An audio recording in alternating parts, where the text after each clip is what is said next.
The last bride that I saw was very obsessed with looking like the model in her inspiration pictures, and she had a lot of pictures. I wonder how many.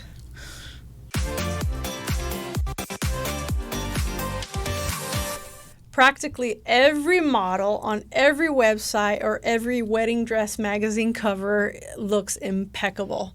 Okay, so first of all, should we even mention Photoshop in this? I was going to say.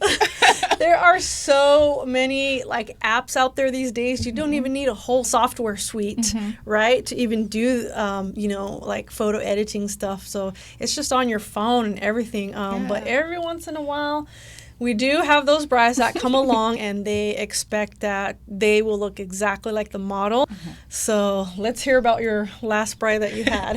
Yes. And so she came in. She was all over the place. That was your impression of her? Yes.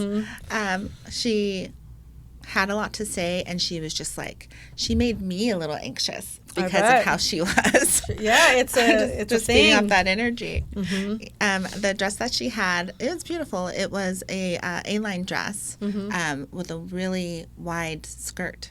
Yeah, so just like a full-blown A-line. Yeah. And it was just a nice soft lace overlay. And so she started off the fitting just with all of her questions first. Initially, that's how it is, of what she's wanting. It's all questions. And then we start pinning. The first fitting went pretty easy because it was just pinning, so nothing was really being seen. She had her, expectations, and so we started pinning, and we went from there.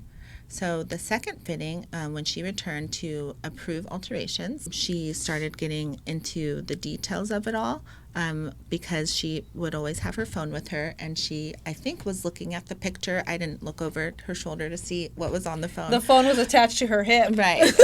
And so she constantly was looking at, I think, the picture of the dress. Okay. Of course. It had to have been. And so she would stare and then look at herself and kind of go back and forth of, okay, so this is done, so I want this done onto my dress. Was it the same dress? Did she buy that same dress? I want to say it's the same dress, yeah. Okay. But it looked different, I would assume, just because of the feedback she was giving me. Okay. And the work that we did to her dress. Yeah, it's going to create a different silhouette shape and lay differently. The main thing is when I would hold the train and kind of flare out the whole thing, she liked that look and wanted it to kind of be permanent. So she was very obsessed with that look of it being full when the dress was literally 2 layers. It had a lining in it that had no flare to it, and then you had the top that flared out. So I recommended putting in a petticoat, which is that stiff crinoline that helps to just flare it out. Yeah, it helps to hold the shape. Right. It adds volume, and it just it's a good balance or good structure for the skirt to just drape over and stay like that. Right.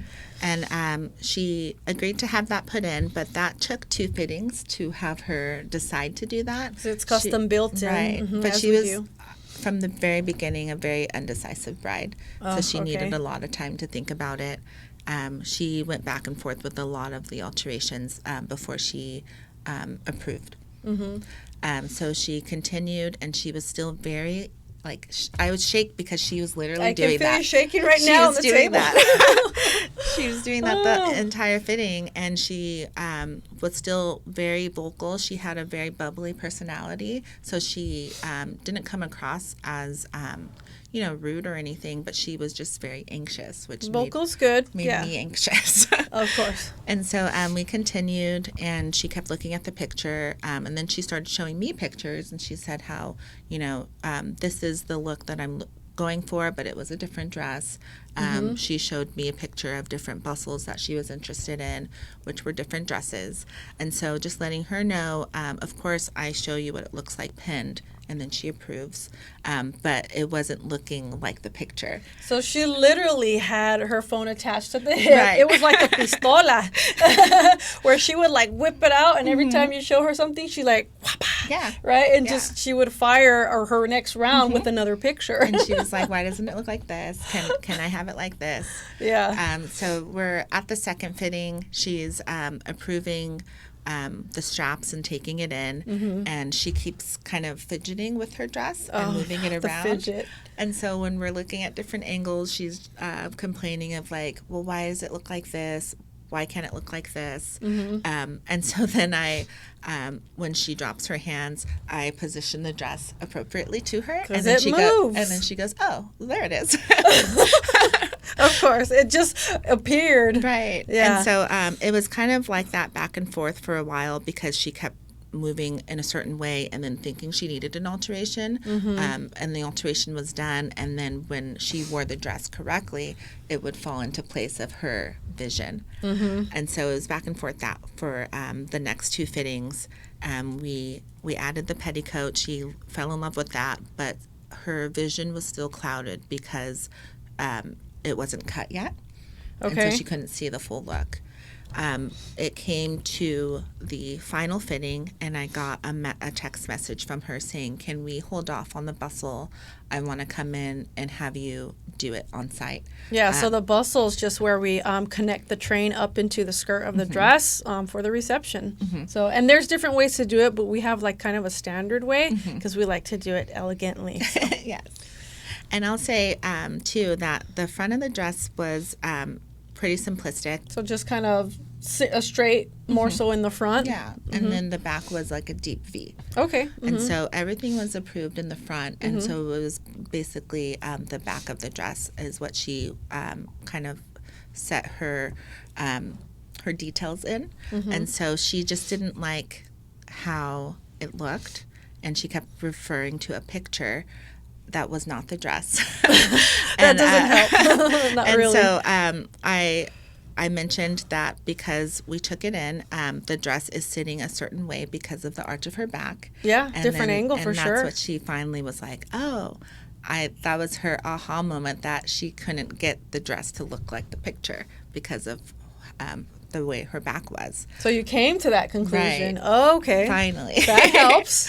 And then also with the back, she kept saying how she was a dancer. So she would say suggestions like, could I just tape it this way? Could I, wear...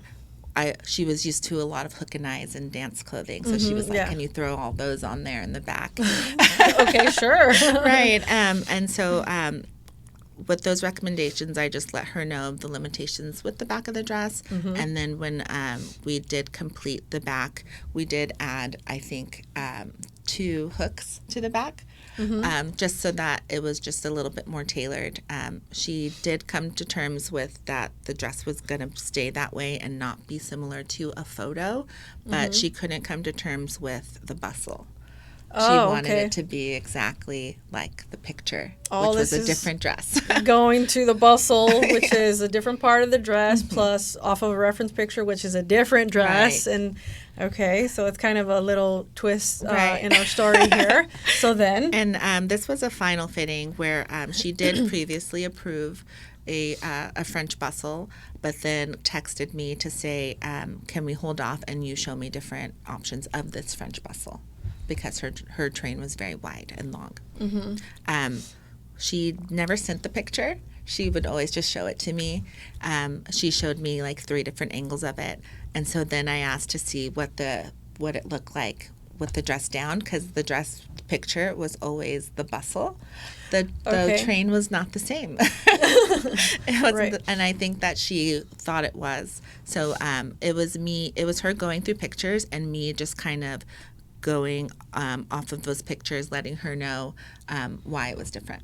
So you're just kind of like facilitating all that time just to answer her questions based off of each picture. Right. Wow, it came down to she wasn't in her dress, and we were both just sitting there going through pictures and me just explaining through the pictures. That's very time consuming. Yes. I mean, hey, we're all for it. We'll go all through those motions, but it's going to be a lot longer process, a lot more fittings. And so it just took me just being more thorough with this one, kind of holding her hand through the whole process of knowing this is the dress that you chose, this is how we're going to get it to the look that you want. And so we, with the final fitting, she brought a friend in, and then come to find, because of the way that she was acting in the fittings, was because of personal issues. Okay. And so she kind of put those personal issues into her decision making Of with course. the dress, and that's why she was undecisive a lot of the time. It happens. We And understand so that. overall, she was happy. She waited for us to complete her bustle. She chit-chatted with her friend a lot of the time, and with that interaction with the guest, it helped her to be more, I would say, comfortable and less shaky Okay. with the completion of the fittings, and so she left happy. Great. So it all started out with her whole entire dress not looking like the model statuesque Yes. picture, and it ended up being about the bustle. Right. But it was still based off another picture. Right. And that's okay because we deal with lots of reference pictures. And so anything else on that before I give my 3 takeaways? So it was basically what I got from it was back and forth with the bride pictures. It's always good to have the reference pictures, but to also be realistic of the limitations of the dress.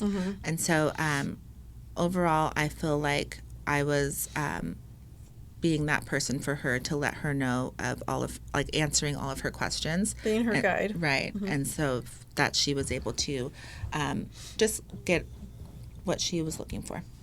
Okay, yeah. So in the end, it sounds like we fulfilled it, Yeah. everything for her. So Just a longer process. yeah, and that's all good. Okay, so not too bad. Yeah. I was like, does she have like a gazillion pictures? Because I was like, oh She no. did, but she didn't show me. She just would pause a lot of the time to scroll.